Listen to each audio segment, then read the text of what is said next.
Hey everyone, welcome to Sophisticakes by Mary. For this week's cake, I decorated an abstract modern marbled cake.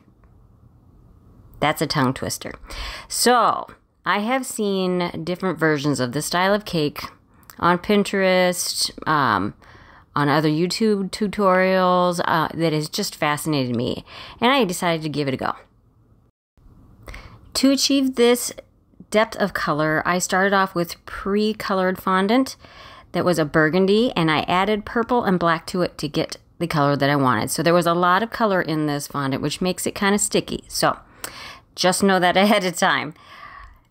To do the top of this cake, I went ahead and rolled out a disc of fondant and put some shortening on top of this chocolate ganache to get the fondant to stick. And I'm just putting some parchment paper, actually I think it's wax paper, on top of it with a ceramic disc, not ceramic, plexiglass disc. Flip it upside down so that the fondant is not hanging over the ganache. It's flat with the table. So when you trim off the excess, it stays flat and you get a really good crisp edge there. Flip it back over again and take everything off and smooth it out. Now I'm going to need to know, I'm going to panel this, so I'm going to need to know how tall it needs to be and how wide it is.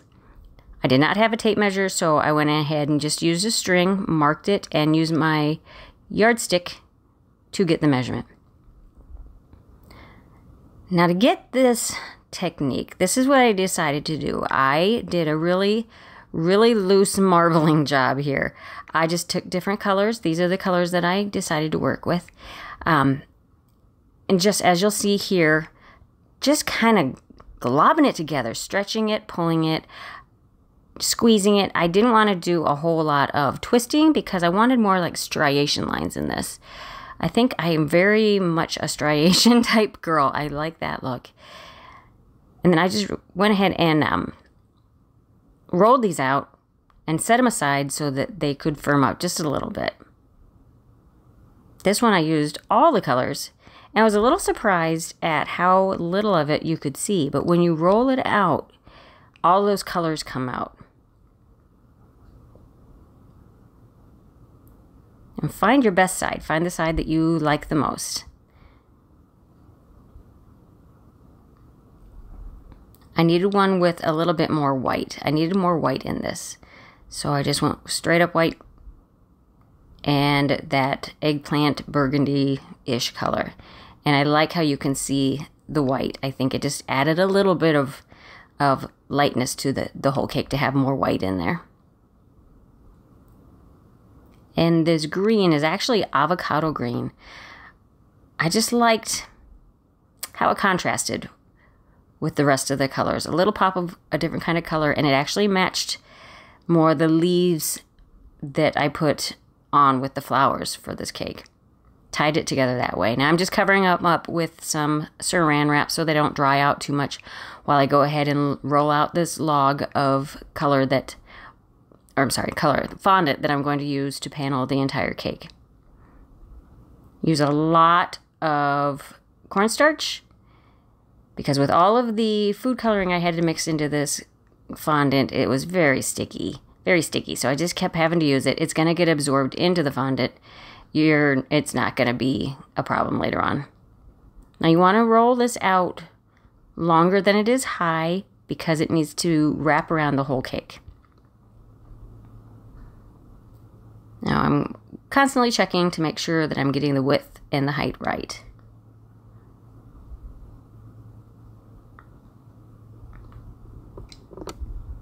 Now you're going to randomly place, well, randomly, I guess that's a broad term.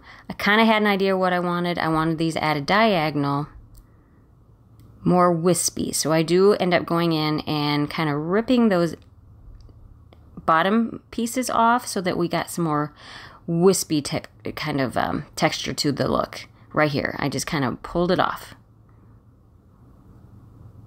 I'm just kind of layering them up randomly. I think the key to this is don't overthink it. Just let it be how it wants to be. This is abstract, after all. I just played around with it till I got it to where I thought I liked it. And most of this top part's going to be cut off anyways. I wanted that part, the marbling part of the fondant, to be in probably, I would say, like the top 1/3 of the cake. This is a taller cake, and I wanted a lot of the base color to be shown.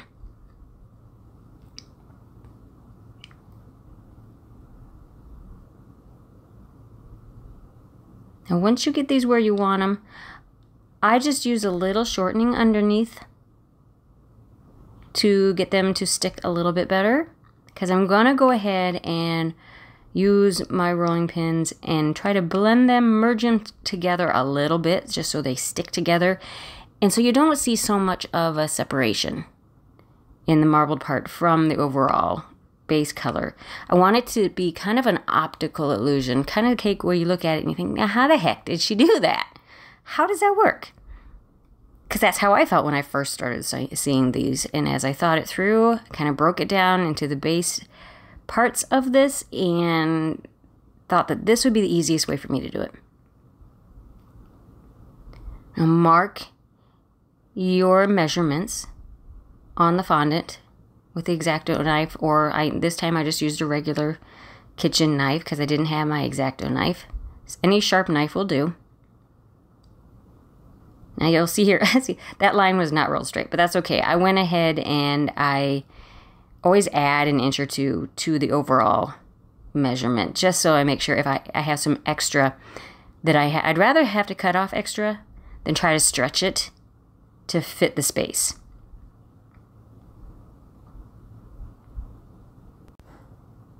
And right here is where you see I have no idea at the time that it was crooked. I only saw that when I went back and started editing. So I'm just kind of putting this on this acetate sheet so that I can flip it. And I'm adding some shortening to this other piece right here. That is going to be what the fondant's actually going to stick to when I put it on the cake. I don't know why I keep doing that line crooked. I want to kind of clean up those edges since that's going to be on the bottom of the cake. I don't want it to be pushed out beyond the cake, if that makes sense. I want it to sit snug against the cake. Putting some shortening on the ganached cake. You could use water if you wanted to. I just like shortening personally because I feel like it doesn't make the fondant melt a little bit. It's easier if you have to pull it off and redo it. You can. With water, you really can't. You're committed. Now I picked it up as gently as I could and wrapped it around, making sure that the bottom is snug. Smooth it on so that it sticks before you pull this off, and gently pull it away, making sure that it's sticking to the cake. And I'm just kind of pulling the fondant away from the acetate sheet. And right here there's a little overlap, so I'm going to trim it down. And don't worry, if you cut into the fondant below it, you can just pull that little piece out also. Merge your two pieces together as best you can.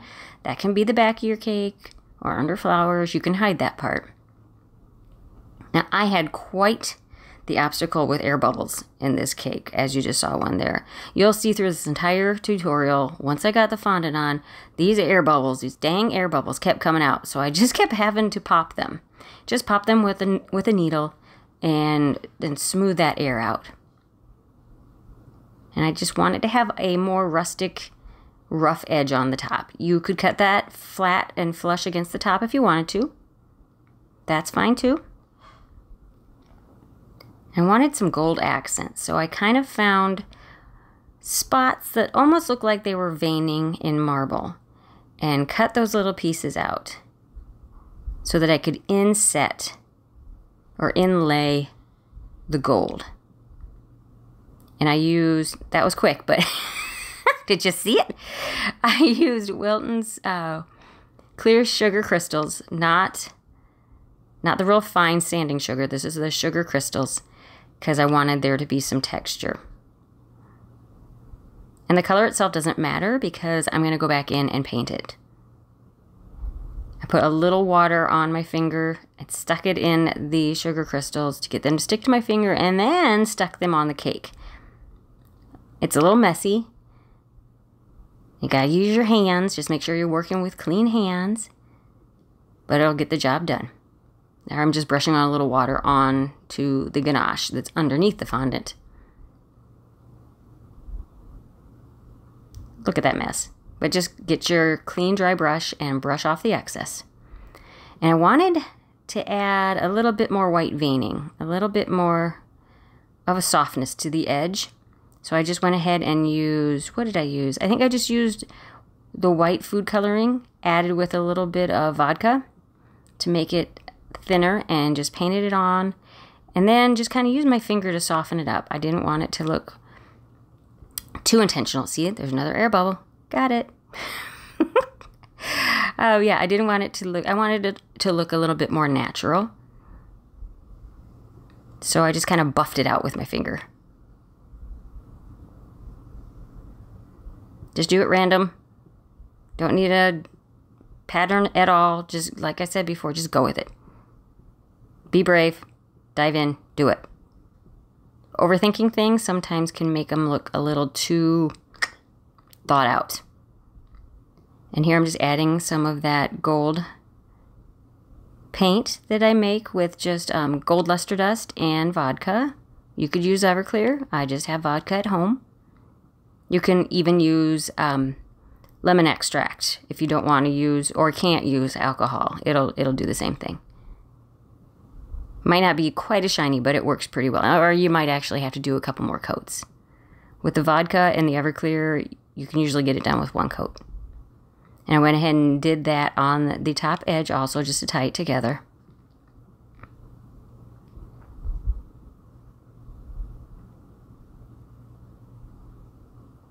Just do it all the way around. There you saw a little bit of that green. I just loved that green part in there. I thought that was really pretty.